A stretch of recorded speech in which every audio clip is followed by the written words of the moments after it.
Hello hi నమస్తే. Basmati rice అనేది విడిపోకుండా పొడిపొడిలాడుతూ చాలా టేస్టీగా పర్ఫెక్ట్గా బ్యాచిలర్స్ కూడా చేసుకునే విధంగా నా స్టైల్లో ప్రాన్స్ పులావ్ అనేది ఎలా చేసుకోవచ్చో ఈ వీడియోలో చూపిస్తాయండి. అలాగే ఈ పులావ్కి ఎటువంటి గ్రేవీ కర్రీ కూడా అవసరం లేదండి, ఉత్తిగా తినేయచ్చండి, అంత టేస్టీగా ఉంటుంది. మరి ప్రాన్స్ పులావ్ ఎలా చేసుకోవచ్చో వీడియోలో చూద్దాం. ముందుగా దానికోసం 1/2 kg బాస్మతి రైస్ని వాటర్లో అరగంట సేపు నానబెట్టి పక్కన పెట్టుకోండి. పొట్టు తీసి పెట్టిన 1/2 kg రొయ్యల్ని నేను వీడియోలో చూపిస్తున్న విధంగా చాక్తో పైన ఇలా కట్ చేసుకోండి. ఆ రొయ్యల లోపల బ్లాక్ కలర్లో సన్నగా తీగలాగా ఒకటి ఉంటుందండి, దాన్ని ఇలా క్లీన్ చేసేసుకోవాలి. అలా ప్రతి రొయ్యకి తీసుకున్న తర్వాత ఈ రొయ్యలతో మనం ఏ రెసిపీ అయినా చేసుకోవాలండి. అలా తీసి పెట్టుకునే రొయ్యల్ని కొద్దిగా ఉప్పు నిమ్మకాయ వేసుకొని క్లీన్ చేసుకోండి. ఉప్పు నిమ్మరసం వేసి క్లీన్ చేయడం వల్ల రొయ్యల్లోని స్మెల్ అనేది ఉండదండి.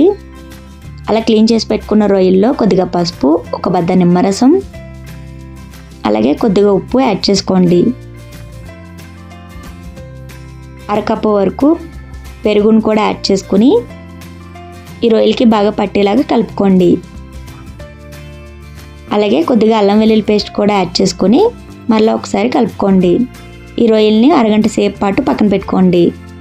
2 లేదా 3 మీడియం సైజ్ అయిన ఉల్లిపాయలని ఇలా సన్నగా పొడవుగా కట్ చేసుకోండి. 4-5 పచ్చిమిరపకాయలని ఇలా సన్నగా పొడవుగా కట్ చేసుకోండి. అలాగే ఒక మీడియం సైజ్ క్యారెట్ని ఇలా సన్నగా పొడవుగా కట్ చేసుకోండి. పెద్ద సైజు 2 టమాటాలని ఇలా ముక్కలుగా కట్ చేసుకోండి. కొంచెం కొత్తిమీర, పుదీనాను కూడా నీట్గా క్లీన్ చేసి పెట్టుకోండి. స్టవ్ మీద కళాయి పెట్టుకుని పులావ్కి సరిపడగా ఆయిల్ యాడ్ చేసుకోండి. మీరు పులావ్ని ఆయిల్తోనే కాదండి, నెయ్యితో కూడా చేసుకోవచ్చు, మీ ఇష్టం. ఆయిల్ బాగా హీట్ అయిన తర్వాత హోల్ బిర్యానీ స్పైసెస్ని యాడ్ చేసుకోండి. అవి ఫ్రై అయిన తర్వాత జీడిపప్పు పలుకుల్ని యాడ్ చేసుకుని ఫ్రై చేసుకోండి. కట్ చేసి పెట్టుకున్న ఉల్లిపాయ ముక్కల్ని యాడ్ చేసుకోండి. అలాగే కట్ చేసి పెట్టుకున్న క్యారెట్ ముక్కలు, పచ్చిమిర్చిని కూడా యాడ్ చేసుకోండి. నీట్గా క్లీన్ చేసి పెట్టుకున్న పుదీనా, కొత్తిమీరని యాడ్ చేసుకోండి.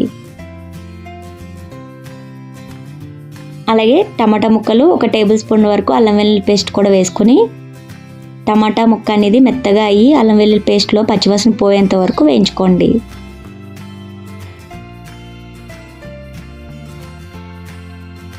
అలా వేగిన తర్వాత ఉప్పు, పెరుగు కలిపి పెట్టుకున్న రొయ్యల్ని ఇందులో యాడ్ చేసుకోండి.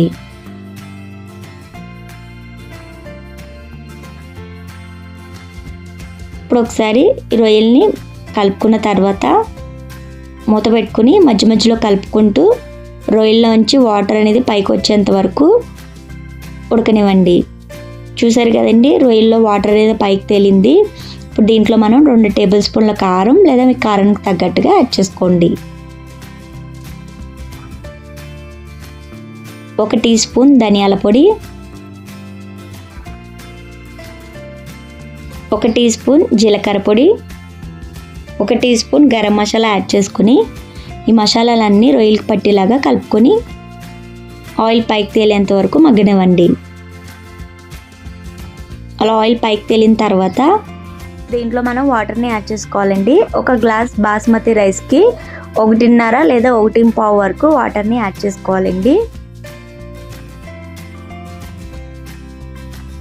వాటర్ అనేది బాగా బాయిల్ అవ్వాలండి. అలా వాటర్ బాయిల్ అయిన తర్వాత అరగంట సేపు వాటర్లో నానబెట్టిన బాస్మతి రైస్ని ఇందులో యాడ్ చేసుకోండి. ఒకసారి బాగా కలిసిలా కలుపుకొని ఉప్పు కారం చూసుకొని సరిపోతే అడ్జస్ట్ చేసుకోండి. ఇప్పుడు దీన్ని మూత పెట్టుకుని 2-3 నిమిషాల పాటు హై ఫ్లేమ్లో ఉడకనివ్వండి. అలా 2-3 నిమిషాల తర్వాత మంట అనేది మీడియం చేసుకుని ఒక 10 నిమిషాల పాటు ఉడకనివ్వండి. అలా 10 నిమిషాల తర్వాత 80% వరకు రైస్ అనేది ఇలా కుక్ అయి ఉంటుందండి. అప్పుడు దీంట్లో కొద్దిగా కొత్తిమీర, అలాగే ఇష్టమైతే నెయ్యి యాడ్ చేసుకుని ఇంకొక 5-6 నిమిషాల పాటు మూత పెట్టుకుని రైస్ని మగ్గనివ్వండి. అలా 5-6 నిమిషాల తర్వాత స్టవ్ ఆఫ్ చేసి వేడివేడిగా సర్వ్ చేసుకోండి. మీరు పులావ్ని కుక్కర్లో కూడా సేమ్ ఇదే ప్రాసెస్తో చేసుకోవచ్చండి. 2-3 విజిల్స్ వచ్చేంత వరకు ఉడికించుకుంటే సరిపోతుందండి. అంతే అండి, చాలా టేస్టీగా పర్ఫెక్ట్గా రైస్ కూడా విడిపోకుండా పొడిపొడిలాడుతూ బ్యాచిలర్స్ కూడా చేసుకునే విధంగా నా స్టైల్లో ప్రాన్స్ పులావ్ అనేది రెడీ అయిపోయింది. నేను ఇక్కడ రైతా, ఆనియన్ అలాగే క్యారెట్తో సర్వ్ చేసుకున్నాయండి. మీకు ఈ పులావ్ కనుక నచ్చినట్లయితే లైక్ చేయండి. అలాగే తప్పకుండా ట్రై చేసి ఎలా వచ్చిందో కామెంట్ చేయండి. నా వీడియోస్, నా రెసిపీస్ కనుక మీకు నచ్చినట్లయితే నా ఛానల్ లైక్ చేయండి, షేర్ చేయండి, అలాగే సబ్స్క్రైబ్ చేసుకోండి. Thank you for watching.